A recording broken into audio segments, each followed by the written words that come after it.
The story begins where a man is on top of a woman, choking her to death. He seems angry for some reason. He questions the girl. I think I misheard.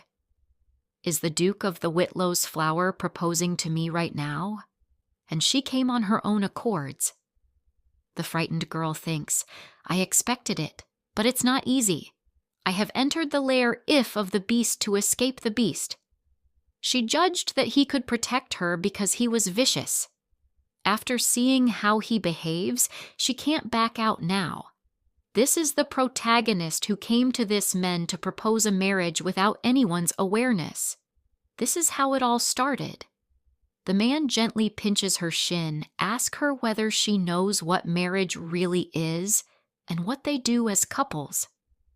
The girl embraced his touch and said, I know exactly what married couples do, but we are not married couple right now, are we?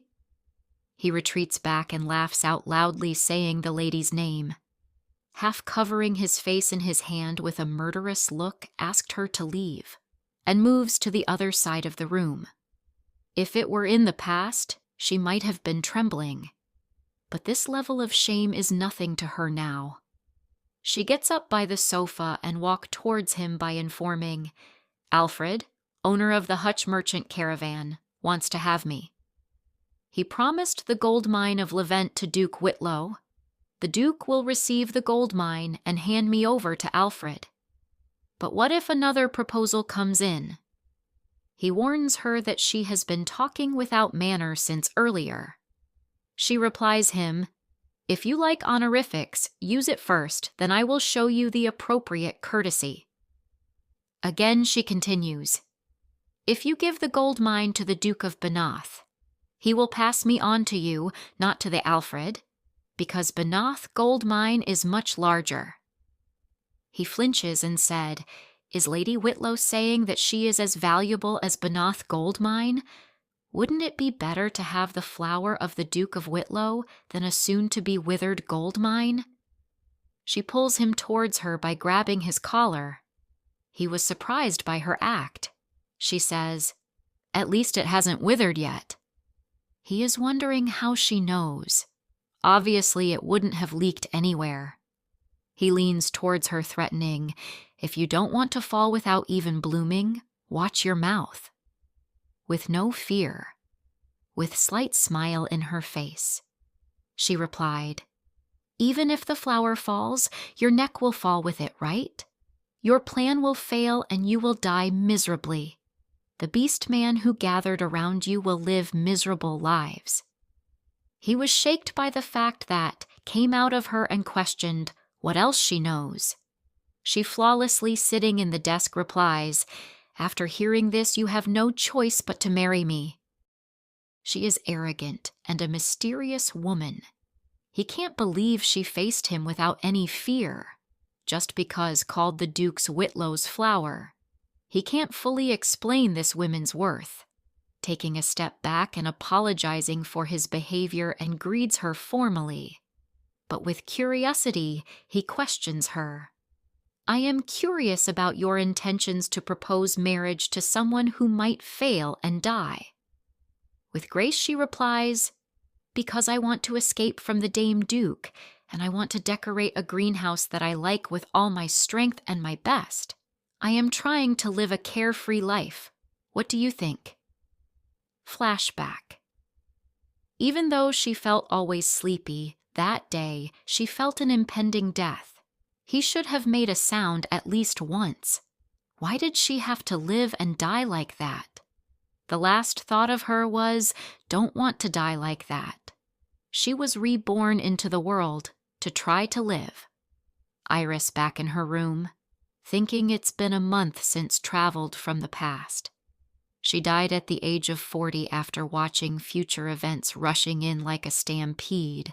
She turned to being 20 years old. Once she confirmed that wasn't a dream, she went straight to Keybrant Green. Because you want to get out of that house, and the rest all happened as seen before. She never thought he wouldn't give her an answer until today. Door open and voice comes out like, Iris, are you still dawdling? Here comes the Iris stepsister. How is elder than her? She continuous. Today is the day that the person who will be your husband will come. The head of the household. What was his name? Oh, right. Alfred. She grabs Iris' hair and shoves a revealing dress and mocks her by saying, "First impression are important. How about wearing this?" and insults her mother. Then continued mocking. Suddenly, maid comes and informs that Count Green has arrived.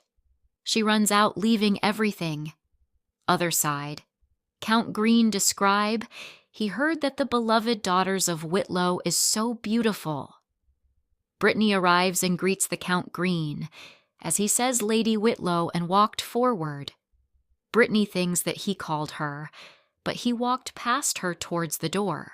He was stunned that he ignored her. Even the emperor can't treat him carelessly because he is protected by the Holy Kingdom. Even if he is a count, he has power equivalent to that of a duke, the most popular man in society in this era. He grabs Iris' hand and gives a kiss greet, and kneels down in one knee and asks her to marry him. She thinks, I see you have decided, accept the deal. Duke yelling, what is happening here? He says, wasn't it Brittany who you favored? But Count Green says that he never said such a thing. The person I want to spend my life with is Lady Iris, and grabs her waist. Brittany was shocked and felt terrible. Duke asks, since the elder daughter isn't married yet. But Count continued. Both Viscount Roadburn and Marquess Fronta married the youngest, not the elder daughter. Even the third and fifth prince of the Gavager Empire married before the crown prince. Could it be that the Duke thinks that I, Keybrant Green, am not good enough? Asks son-in-law. Brittany yells, saying, at the last party you asked me to dance, weren't you? Count gives a small smile and replies, Lady Brittany seems quiet, foolish. Duke yells, how rude. Count continued, it wasn't me who asked for a dance, it was Lady Brittany. I only agreed because you seemed so desperate, but to be misunderstood like this is regrettable. Count Green offering his hand, questioned. So, what is Lady Iris' answer? Duke also asked the same question. She turned and looked at the Count and his offering hand. She slightly smiled and, taking his hand back, accepted the proposal. In frustration, Brittany yelling, no. Father, don't you think this is hasty? Iris is not at all ready for marriage. Duke asks Brittany to go to her room. In carriage, Iris asks the Count, how did you find out today? Coincidentally, Alfred promised to come to pick me up today. Timing is just too perfect. In the mansion, after Iris accepted the proposal, Count asked the Duke to sign the contract. The ownership of the gold mine will be transferred, and today he will return to his estate with Iris. Iris never thought he'll conclude the contract on the spot and bring her right away. With a calm gesture, he replied, well, I am not sure. In middle of the forest, 3 men sliced down the Alfred's carriage rider. The 3 men were covered top to bottom. They were just to stop Alfred. They made him tremble in fear. Iris and the Count almost near their mansion. Iris saying, weren't we supposed to arrive in half a day? In her past life, she had to come quickly, but this time is different. She saw Count staring at her and asked him why. He replied, you seem too calm. She doesn't know what he means. Count explains, Lady Iris says he sold himself. Don't you think you are taking this too slightly? You might have want to escape from the Duke. But I, the Count Green, not the safe and cozy greenhouse you imagine. I don't know when you will die. That's what it means to marry a werewolf husband. He places his leg in between her 2 legs and says, I want to ask what you have to protect yourself right now. Even if he scares her like this, there is nothing scarier to her than that house. She leans forward. Even though I told you the future, it seems Count Green is inconvenience.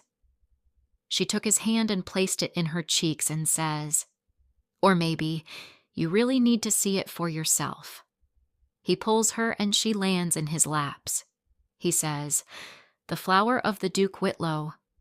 You're not afraid. You are confident. You won't regret it, Iris. She never expected to get this close. She thinks, right now it's 2. No, wait. He wear too close and says, you said you know everything. Her heart feels like it's going to burst. Suddenly he says, Iris, you seems tense.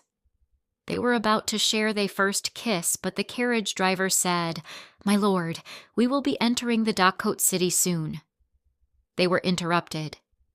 She swiftly got back to her place. Count asked Iris to take a look at the window.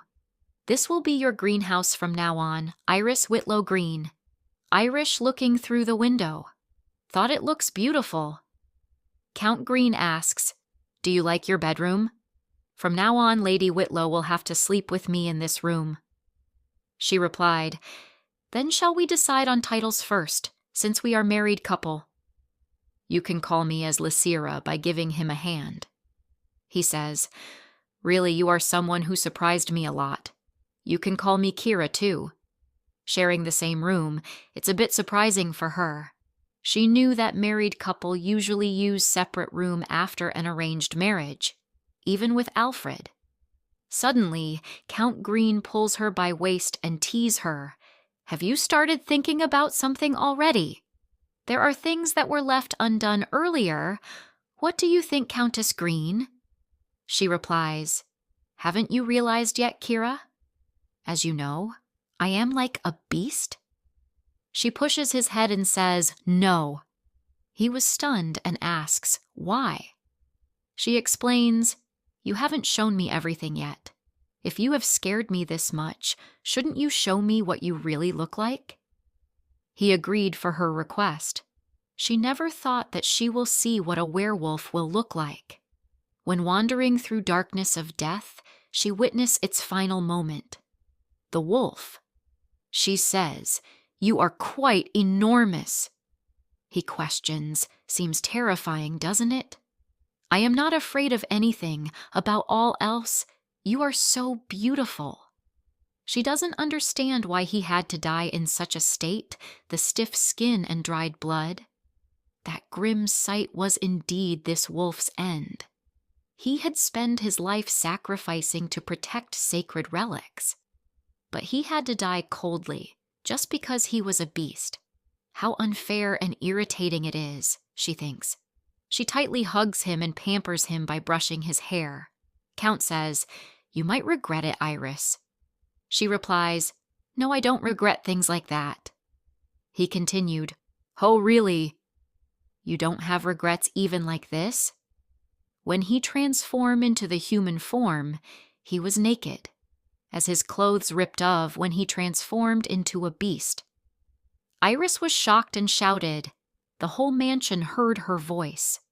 Count wrapped him with the piece of cloth, and both of them are seated in the sofa. Guards rushed in, asking what happened, and asking him why he is behaving in such a way. Count replies, you are all entering into a room of newlywed without even knocking the door. The assistant scolds the Count. Lord, is that the issue now? And he apologized to the Countess on behalf of the Count. The blonde head quickly changes the dress and asks the Count why he was undressed in front of the Countess. Count asked them to be quiet. The red-head man assured that the Count usually never behaves like that, and if something she needs while here, she can call them. After what happened, she found it enjoying and smiled brightly, thinking, no wonder, it seems like it will be more enjoyable than expected. Thanks for watching. Stay tuned for next video. Please do like and subscribe.